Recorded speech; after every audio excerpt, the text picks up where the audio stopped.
Bedtime Stories for Kids, The Little Mermaid. Far beneath the rolling waves of the ocean, where the water turned the deepest blue and sunlight barely reached, stood the coral palace of the Sea King.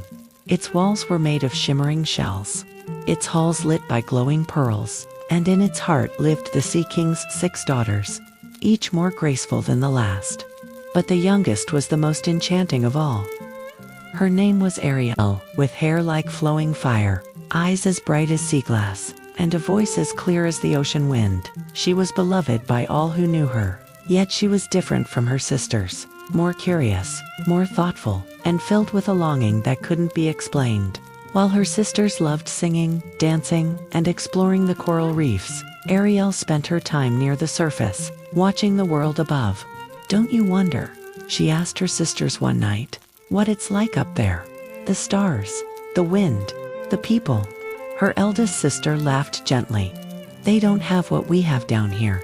Endless beauty, no storms to fear, and songs that echo for miles."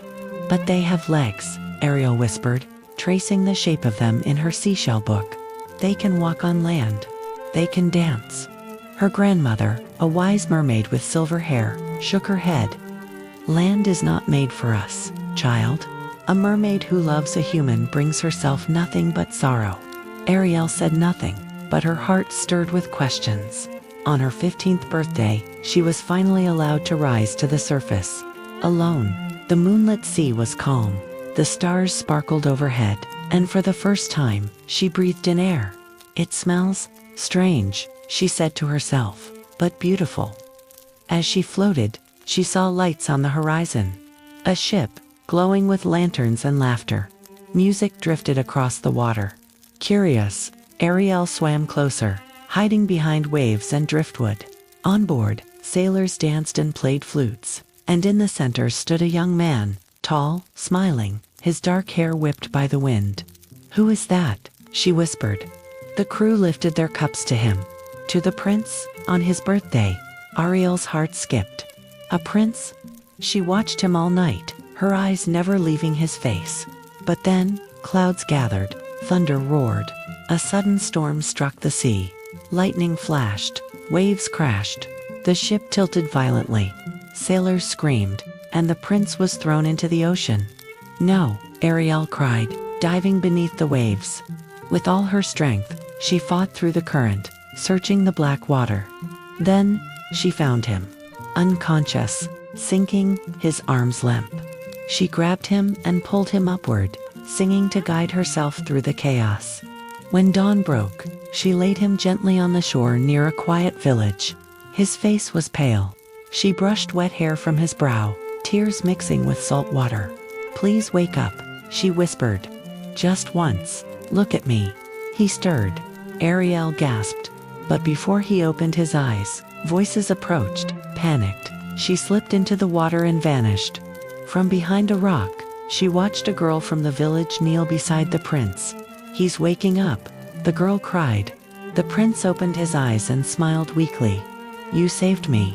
But he looked at the girl beside him, not the sea, not Ariel. Ariel swam home in silence, her heart heavy and her voice caught in her throat. Her sisters noticed her change.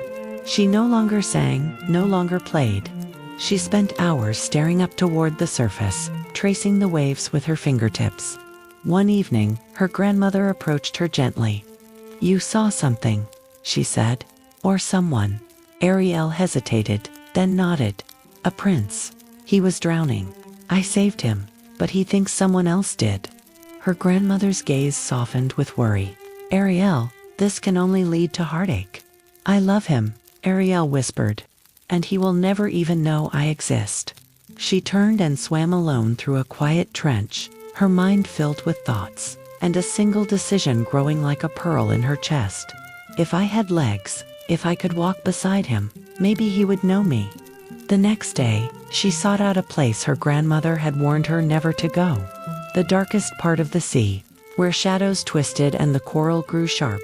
There lived the sea witch, Ursula, a creature of many forms, with tentacles like smoke, and a smile as cold as the deep. When Ariel entered, Ursula's voice slid like silk through the water. Well, well, well. If it isn't the little mermaid with the big dreams, Ariel stood tall. I want to be human. I want to walk, to dance, to live in his world. And you'd give up your voice. 4 legs, Ursula chuckled darkly. Ariel nodded. Without it, Ursula said, circling her, you can't sing, can't speak, can't tell him you're the one who saved him.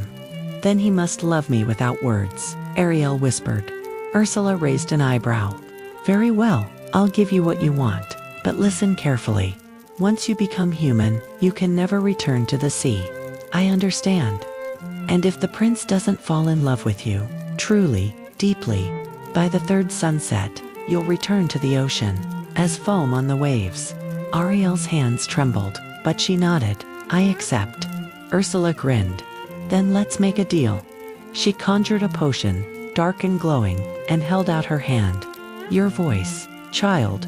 Ariel sang one final note, a haunting, beautiful tone that floated into the witch's hands and disappeared into a shell.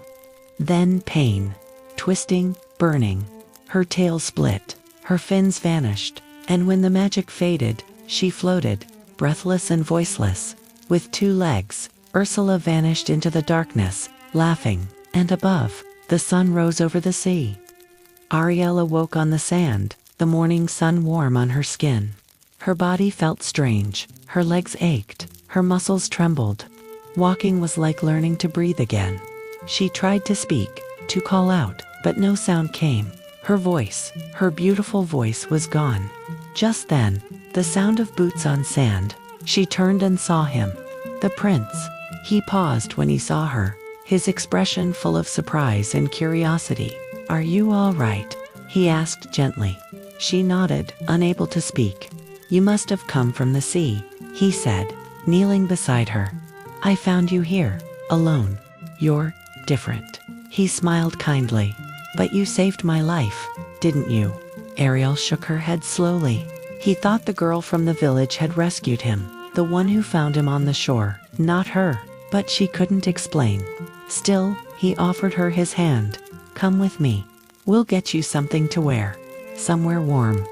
She followed, wobbling at first, but soon finding her steps. Every sound, every smell, every breeze was new and overwhelming. But her eyes stayed on him. At the palace, the servants gave her clothes and a place to rest. They called her mute and mysterious, and though she never spoke, her eyes sparkled, and her presence lit every room. The prince spent more and more time with her, taking her on horseback rides, walking through gardens, showing her stars through a telescope. He laughed when she mimed questions with her hands. She pointed at the sky, and he told her stories of constellations. She danced barefoot in the courtyard, and he clapped like a child. You're unlike anyone I've ever met, he told her one evening. Her heart soared. But the 3rd day approached, and with it, her fear. If he did not love her, truly, completely, and say so before the sun set on the 3rd evening, she would vanish into seafoam. And he still spoke often of the girl who had saved him. She was so kind, he told Ariel. I only saw her for a moment, but I remember her eyes. Ariel tried to smile, but inside, her heart cracked. He did not know it was her, and she could not tell him. On the morning of the 3rd day, the palace was buzzing with excitement. A ship had arrived, bringing the girl who had saved the prince, a neighboring princess, a diplomatic guest. The prince's eyes lit up when he saw her. It's her, he said to Ariel. The one from the shore. I never thought I'd see her again. Ariel stood beside him, her fingers clenched, her heart in her throat. She's kind, she's beautiful, he said, glancing at Ariel, his voice quiet. But she doesn't make me feel what you do. He stepped closer, reaching for her hand. I wish I knew how you feel. I wish you could speak. Her eyes shimmered with tears. She tried to smile, but the sunset was drawing near. The sky already streaked with gold and pink. The king announced that a celebration would be held that night, in honor of the visiting princess and a potential royal engagement. Ariel stood at the edge of the ballroom, watching the prince dance with another. The music faded. The sun sank lower. Her time was nearly gone. She turned and fled, out of the palace, down to the quiet sea. The waves lapped at her feet as the final rays of sunlight disappeared. A voice echoed behind her, "Ariel." She turned. The prince stood in the sand, barefoot, breathless. "I don't know why I followed you," he said, "but I felt I had to." He stepped closer. "All this time, I thought I was searching for someone from my past, but it's you. It's always been you." He cupped her face gently. "I don't need your voice to hear what's in your heart." Then, he kissed her, and just as the last light vanished, the curse broke. Ariel gasped, and a song, long buried, burst from her lips like light through clouds. The sea shimmered. Magic danced around her. Her voice, beautiful and clear, returned in full. "It was me," she whispered. "I saved you. I've always loved you." The prince stepped back, stunned. "Your voice, it was you. I remember now." He laughed through his tears. "How could I not see it?" He took her hand. "Will you stay with me? Not as a mystery, but as yourself." She nodded, smiling through her tears. "Yes, as myself." They were married by the sea, with waves singing in the distance and dolphins leaping in celebration. Ariel wore no crown of pearls, only a shell in her hair and joy in her heart. The Sea King watched from beneath the waves and, for the first time, smiled at the surface world. And Ursula, defeated by love and courage, vanished into legend. Ariel ruled not just beside the prince, but as a bridge between two worlds, the sea and the land. She never forgot the ocean, and the ocean never forgot her.